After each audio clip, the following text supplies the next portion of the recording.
The eviction notice felt like a physical blow, each word a tiny shard of glass embedding itself in my skin. They watched, their faces etched with a smug satisfaction that sent a cold wave of nausea through me. Years of memories reduced to cardboard boxes overflowing onto the curb. Years of loyalty rewarded with utter abandonment. I stood there, numb, the setting sun casting long, distorted shadows that mirrored the broken landscape of my life. They thought they had broken me, reduced me to nothing. But beneath the surface, a plan began to take root, nurtured by the ashes of betrayal. If your own flesh and crimson family turned against you, subscribe now to hear the full story. My name is Aubrey, and up until a few weeks ago, I thought I knew what family meant. I grew up in a small town, the kind where everyone knows everyone, and secrets are a currency traded over coffee at the local diner. That diner, the Cozy Corner, wasn't just a place to grab a burger.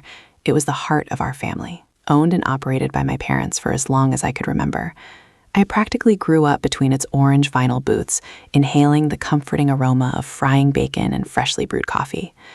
My brother, Mark, was the golden child, the one who could do no wrong, while I was always just Aubrey, the reliable one, the one who helped out at the diner without complaint, who always put family first. Mark, on the other hand, chased dreams that took him far away from our small town, leaving me to shoulder the growing responsibilities at the Cozy Corner. I didn't mind.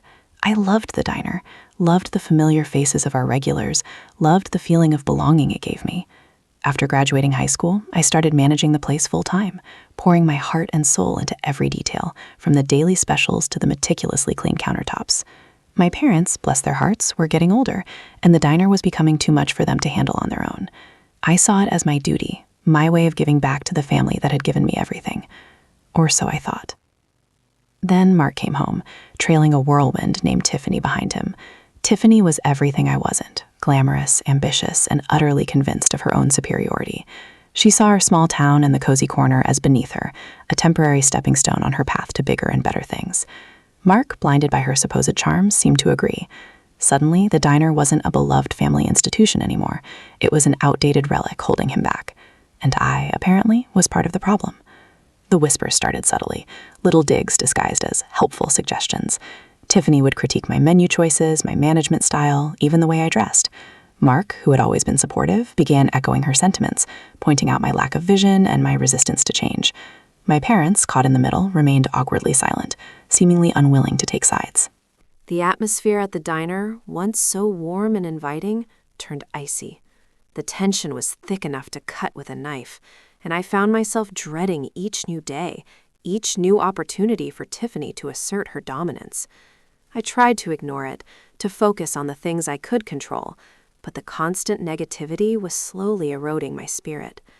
I felt like a stranger in my own home, a guest in my own life. The bomb dropped one Sunday morning during the breakfast rush.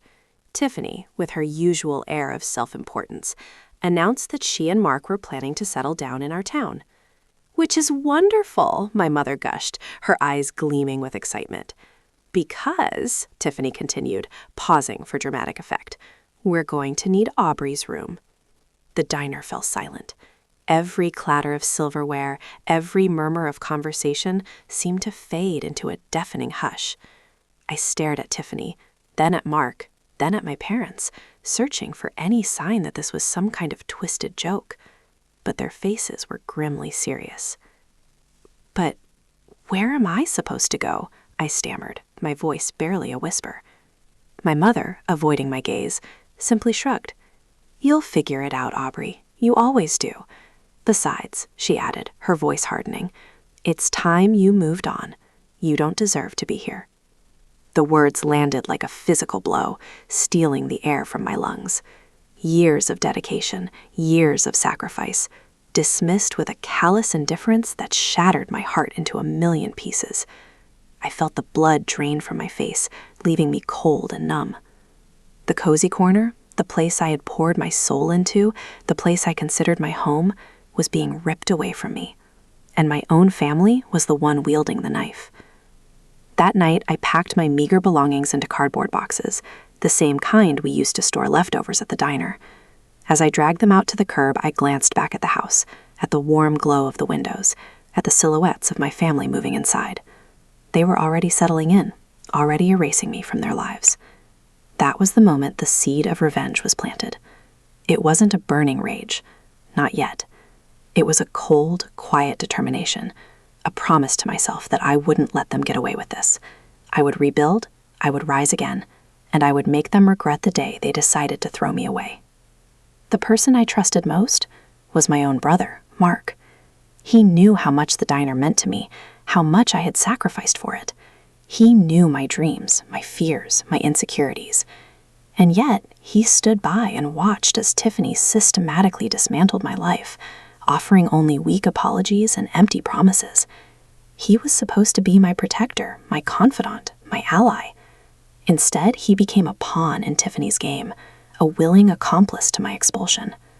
That betrayal cut deeper than anything else, leaving a wound that would take a long time to heal.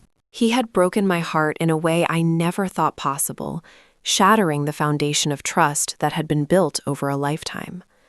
As I drove away, leaving everything I knew behind, I made a vow to myself. I would not let their actions define me. I would not let their cruelty break me. I would use their betrayal as fuel, as motivation to build a new life, a life where I was in control, a life where I was valued and respected. And one day, I would return. Not for revenge, not exactly, but for justice. The first few weeks were a blur of desperation and uncertainty. I couch-surfed between friends' apartments, grateful for a temporary roof over my head, but acutely aware of being a burden. Sleep became a luxury, haunted by nightmares of Tiffany's smug face and the echoing silence of the cozy corner. During the day, I pounded the pavement, searching for any job that would offer a steady paycheck and a semblance of stability. The small town I had once loved now felt like a cage, its familiar streets a constant reminder of what I had lost. I applied for waitress positions at every restaurant in town, but my reputation as the former manager of the cozy corner seemed to precede me, casting a shadow of doubt in the eyes of potential employers. Some outright refused me, citing concerns about loyalty or conflict of interest. Others offered condescending sympathy, their words laced with pity that stung more than outright rejection. Mark and Tiffany had poisoned the well, ensuring that my name was mud in the very community I had served for so long. I even swallowed my pride and applied for a dishwashing job at a greasy spoon on the outskirts of town, but even that was denied, the owner citing my overqualification as the reason. It was clear that I was being systematically blacklisted, my opportunities dwindling with each passing day. As my savings dwindled, so did my hope. The weight of my situation pressed down on me, suffocating me with a sense of helplessness I had never experienced before. I started to question everything, wondering if I had somehow deserved this, if I had been blind to my own shortcomings. Maybe Tiffany was right. Maybe I was just a small-town girl with no ambition, destined to be stuck in the cozy corner forever. The thought was terrifying, but it also offered a twisted kind of comfort, a resignation to my fate that threatened to consume me. I tried to talk to my parents, to reason with them, to understand why they had so readily abandoned me. But every phone call ended in frustration and tears. They defended their decision, insisting that Mark and Tiffany needed the space, that I was young and resourceful and would be fine on my own. They refused to acknowledge the pain they had inflicted, dismissing my concerns as selfish and immature. Their words were like daggers, twisting in the wounds of betrayal. I realized that I had idealized my family, clinging to a nostalgic image that no longer existed. The people I thought I knew, the people I had trusted implicitly, were gone, replaced by strangers consumed by their own ambitions and insecurities. It was a painful realization, a shattering of innocence that left me feeling lost and alone. I even attempted to confront Mark directly, hoping to appeal to the brother I once knew. I found him at the cozy corner, sitting at our usual booth, sipping coffee with Tiffany. They looked like they owned the place, their ease and confidence a stark contrast to my own ragged appearance. When I approached them, Mark's face flushed with discomfort, while Tiffany simply smirked, her eyes glinting with malicious pleasure. I pleaded with him to reconsider, to see the damage he was causing, to remember the bond we once shared. But my words fell on deaf ears. He parroted Tiffany's talking points, accusing me of being jealous and resentful, of trying to sabotage their happiness. He refused to take responsibility for his actions, blaming me for not adapting and not being supportive. The conversation quickly devolved into a shouting match, attracting the attention of the other patrons. Humiliated and heartbroken, I stormed out of the diner, vowing never to speak to him again. The cozy corner, once a symbol of warmth and belonging, was now a monument to my pain, a constant reminder of the family I had lost. My lowest point came a few weeks later, when I found myself sleeping in my car, parked in a deserted lot on the edge of town. I had run out of money, my friends were growing tired of my presence, and my job search had yielded nothing but rejection. The nights were cold and lonely, filled with the gnawing fear of the unknown. I felt like I had hit rock bottom, stripped of everything I held dear, abandoned by the people I loved most. As I sat there, huddled in the driver's seat, tears streaming down my face, I considered giving up. The thought of simply disappearing, of escaping the pain and humiliation, was tempting. But then, something inside me snapped. A spark of defiance ignited in the darkness, a refusal to be defeated. I realized that giving up was exactly what they wanted. They wanted me to disappear, to fade into oblivion, to confirm their belief that I was nothing without them. And I refused to give them that satisfaction. I would not let their cruelty define me. I would not let their betrayal break me. I would fight back, not with anger or resentment, but with strength and determination.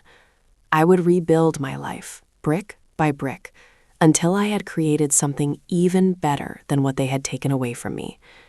And one day, I would return, not for revenge, but for justice.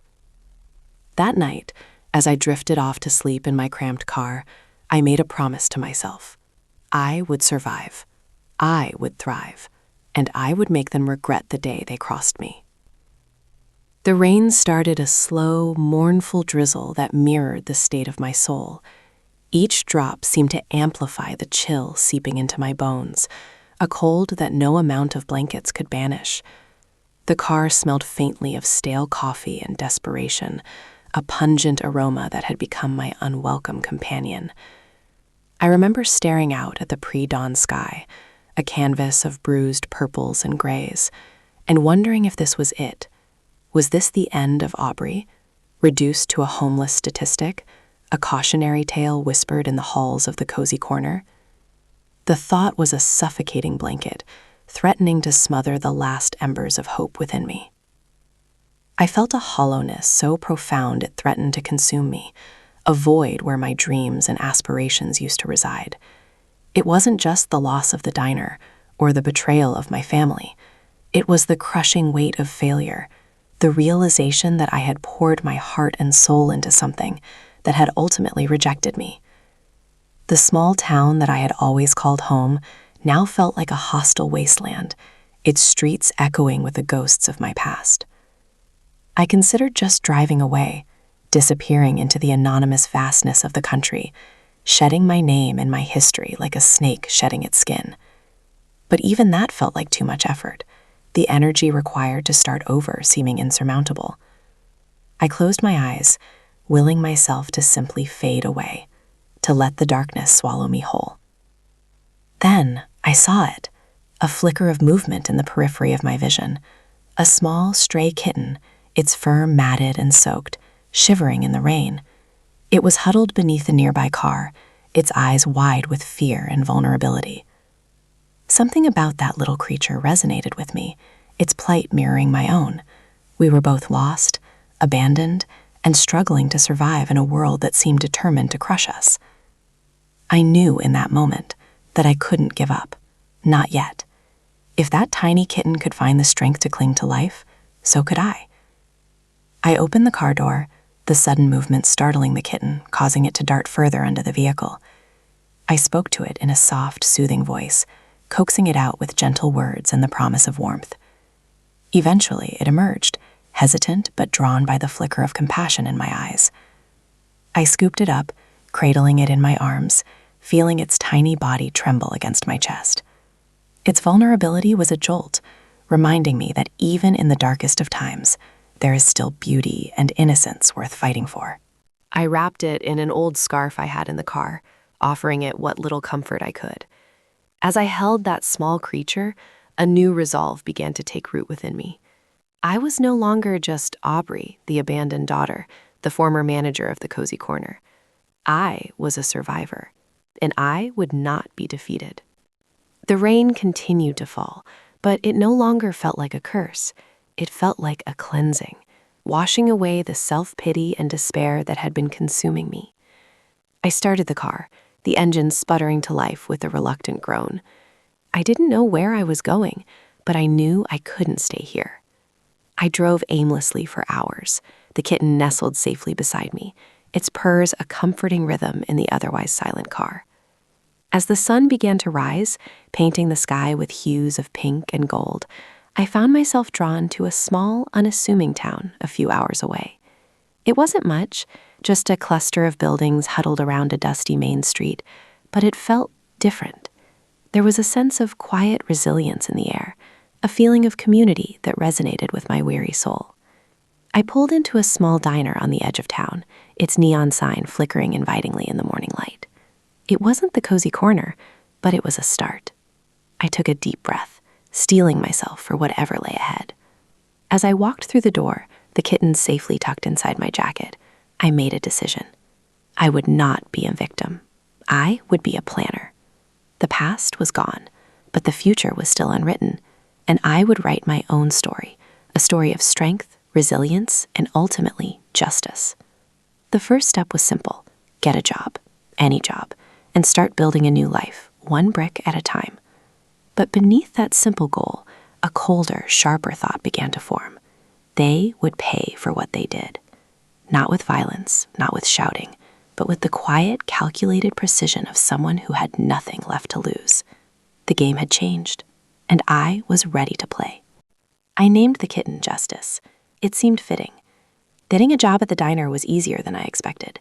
The owner, a kind woman named Martha, saw something in my eyes, a mix of desperation and determination, perhaps. She didn't ask about my past, didn't pry into my reasons for being in town. She just offered me a waitressing job and a small room above the diner in exchange for my work. It wasn't glamorous, but it was a start, a base of operations. I threw myself into the work, learning the menu, memorizing the regulars' orders, and charming the customers with a smile that didn't quite reach my eyes. All the while, I was planning, gathering information. I knew I couldn't confront Tiffany and Mark directly. They were too entrenched, too well protected by my parents' influence and their own network of friends.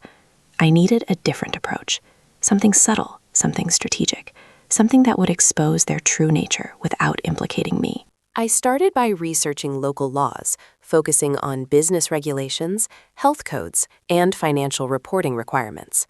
The Cozy Corner had always been a cash business, and I knew my parents weren't sticklers for detail when it came to paperwork. It was a vulnerability, a potential pressure point. I also began documenting everything, every interaction with customers, every conversation with Martha, every detail about the diner's operations. I carried a small notebook with me at all times, jotting down observations and ideas, piecing together a plan like an intricate puzzle. I spent hours online, researching forensic accounting, data recovery, and online reputation management. I knew I needed to be prepared for anything, to anticipate their moves and counter them with precision. It wasn't easy. The memories of their betrayal haunted me, threatening to derail my focus and send me spiraling back into despair. But I refused to let them win. Justice, curled up on my bed, purring contentedly, was a constant reminder of what I was fighting for. I needed to be smart about this. My first step was creating anonymous email addresses and secure online accounts. I started sending subtle tips to the local health inspector, mentioning possible violations at the Cozy Corner, expired food, improper sanitation practices, the kind of things that could trigger an investigation without raising suspicion. It was slow, methodical work, but I knew that patience was key. I was playing the long game. Then came the digital part. I remembered Mark's carelessness with his devices, always leaving his laptop unlocked, his phone unattended. It was a weakness I could exploit. Using publicly available information and some clever social engineering, I managed to guess his email password. It was a simple, predictable password, a testament to his arrogance and lack of security awareness. Once inside his email account, I discovered a treasure trove of information: financial records, business correspondence, even personal emails filled with incriminating details about his and Tiffany's activities.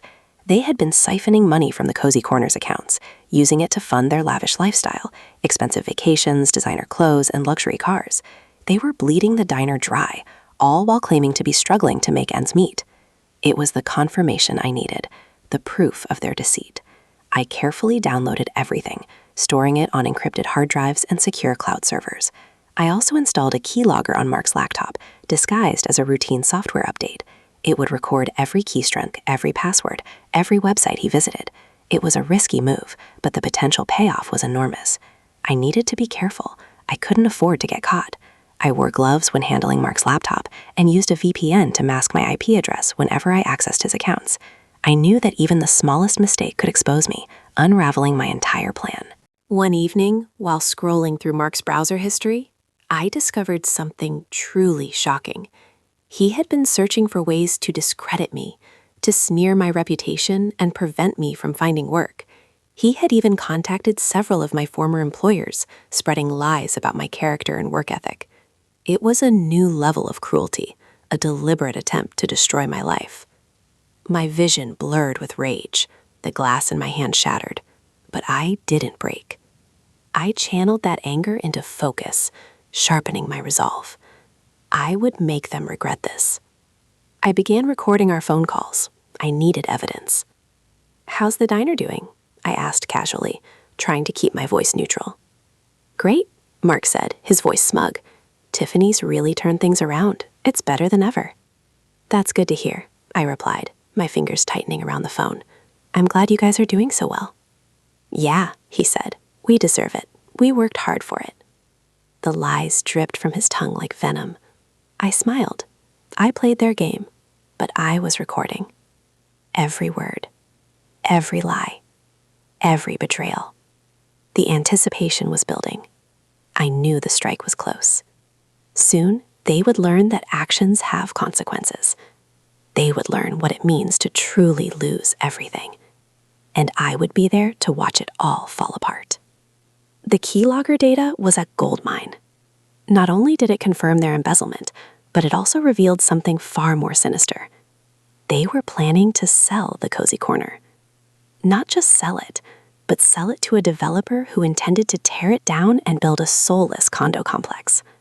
The Cozy Corner, the heart of our town, the place where generations had gathered, was going to be erased from existence, all for their greed.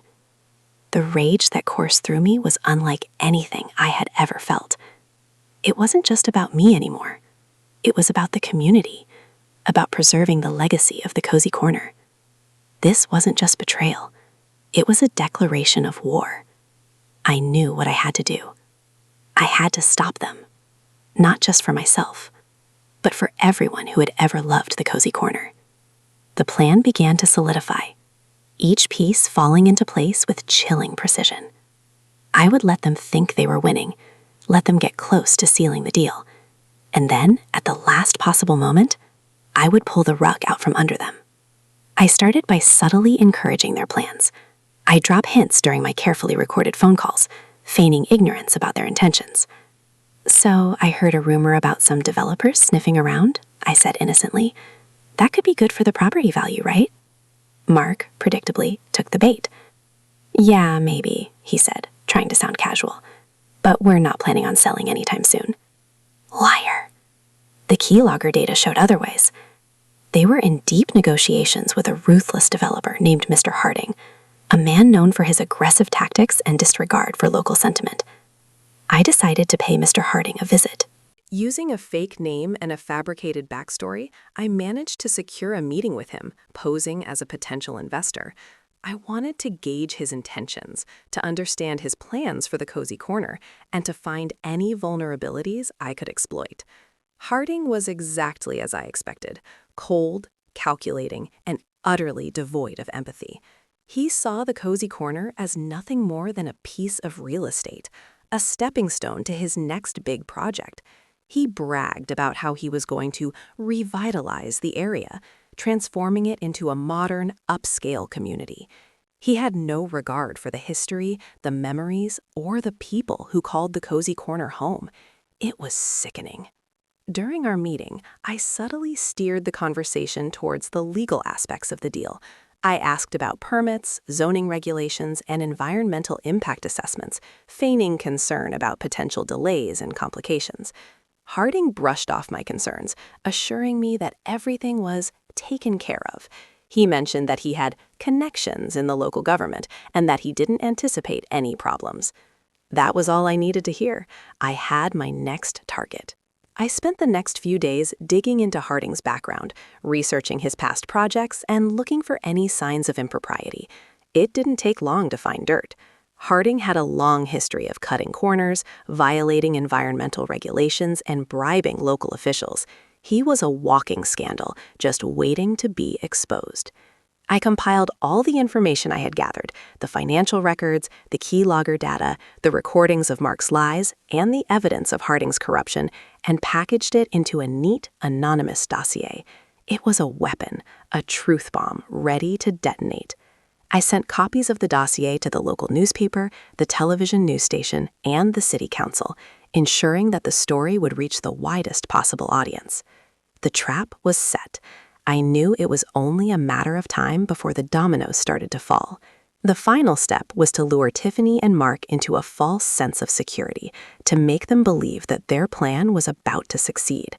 I called Mark again, pretending to be concerned about the rumors of the sale. "I heard the deal is almost done," I said, my voice trembling with feigned anxiety. "Are you sure you guys know what you're doing?" Mark laughed. "Don't worry about us," he said smugly. "We've got everything under control. In fact, we're celebrating tonight. We're going to sign the final papers with Harding. You should come join us. Say goodbye to the cozy corner." The audacity! The invitation was a slap in the face, a final act of cruelty designed to rub salt in my wounds. But I didn't flinch. I accepted the invitation, knowing that it was the perfect opportunity to deliver the final blow. "I wouldn't miss it for the world," I said, my voice dripping with false sweetness. "I'll be there." That night, I dressed carefully, choosing an outfit that was both elegant and understated. I wanted to project an image of confidence and composure, to show them that I was not the broken, defeated person they thought I was. I arrived at the cozy corner just as the celebration was getting underway. Tiffany and Mark were there, along with Harding and a handful of other local dignitaries. The champagne was flowing, the mood was festive, and everyone was congratulating them on their success. I smiled, offering my congratulations as well. "You guys must be so excited," I said, my eyes glinting with anticipation. "This is such a huge accomplishment." As they raised their glasses for a toast, I took a deep breath and stepped forward. "Before we celebrate," I said, my voice cutting through the noise, "there's something I think everyone should see." I nodded to a person standing near the entrance. They pressed play on a device. Suddenly, the television screens mounted on the walls of the cozy corner flickered to life, displaying a series of documents and images, financial records, email correspondence, and transcripts of recorded conversations. The room fell silent as the truth began to unfold. Tiffany and Mark's faces paled as they watched their lies and deceit exposed for all to see. Harding's eyes narrowed with fury as he realized that he had been played. The other guests looked on in stunned silence, their expressions shifting from amusement to disbelief to disgust. I watched with quiet satisfaction as their world began to crumble around them. The air crackled with tension, thick with the weight of betrayal and impending doom. I knew that the fallout would be explosive, that their lives would never be the same, and I couldn't wait to see it all burn.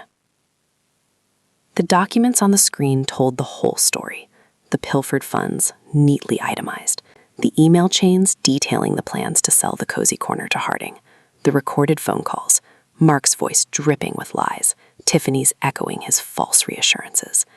Every screen showed another layer of their deception, a new act of betrayal. The silence in the room was deafening, broken only by the hum of the projectors and the occasional gasp of disbelief.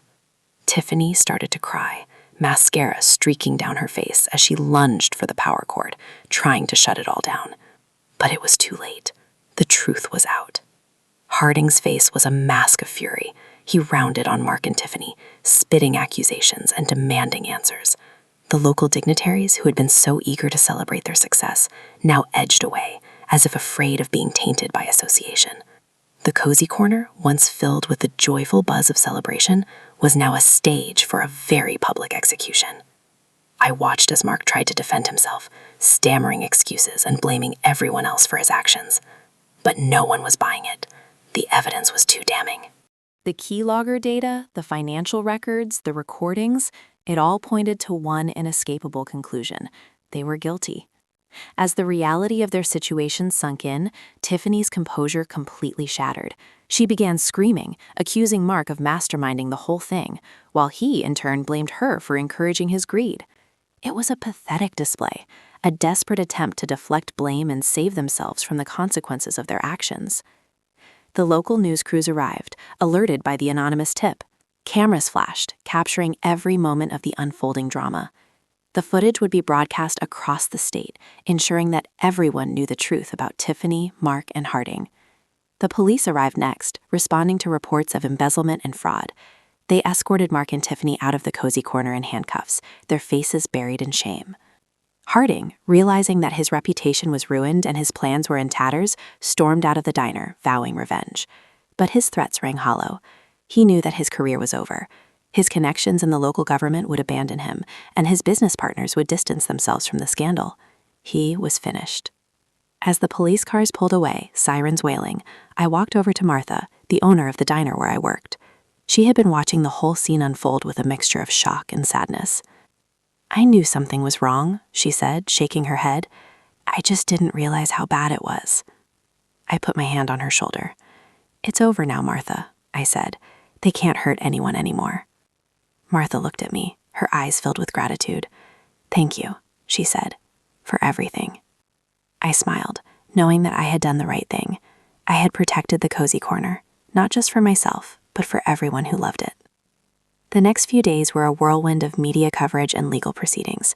The cozy corner was temporarily shut down, pending an investigation into the embezzlement and fraud. The town was in an uproar, demanding justice for the victims of Tiffany and Mark's scheme. The community rallied around the cozy corner, organizing fundraisers and protests to save it from being torn down. The truth had a powerful effect. The planned sale to Harding was immediately called off, and the city council launched an investigation into his dealings with the local government. He was charged with bribery and corruption, and his real estate empire began to crumble. Tiffany and Mark faced multiple charges of embezzlement, fraud, and conspiracy. They tried to negotiate a plea deal, but the prosecutor refused to let them off easy. They were ultimately convicted and sentenced to several years in prison. Their reputation was destroyed, their assets were seized, and their lives were ruined. They lost everything. I just smiled. I quietly returned to my life, working at the diner, caring for justice, and enjoying the simple pleasures that had once seemed so out of reach. The memories of the betrayal still lingered, but they no longer held the same power. I had faced my demons, and I had emerged stronger on the other side. The cozy corner reopened a few months later, under new management, but with the same warmth and charm that had always made it special. I went there often, enjoying a cup of coffee and a slice of pie, surrounded by the familiar faces of the community. It was a reminder that even in the face of darkness, hope could endure, and that sometimes justice prevails. Revenge isn't sweet. It's necessary. It's the reset button when someone tries to end your world. It's the only language some people understand. It's not about feeling good. It's about making sure they can't hurt anyone else the way they hurt you. It's about restoring balance. It's about survival. And in my case, it was about protecting something bigger than myself. It was about protecting a community, a legacy, a memory.